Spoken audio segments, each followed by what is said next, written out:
আজ আমি গরুর মাংস, মুরগির মাংস রান্না করেছি এবং এটা আপনাদের সামনে নিয়ে আসছি। সবাই কেমন আছে? সবার প্রতি ভালোবাসা রইল। প্রথমে ভালোভাবে মশলাটা কষিয়ে গরুর মাংসটা দিয়ে দিয়েছি।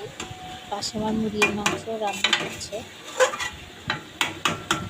এবং এটাতে পানি দেওয়া যাবে, সুন্দর মতো কষাতে হবে।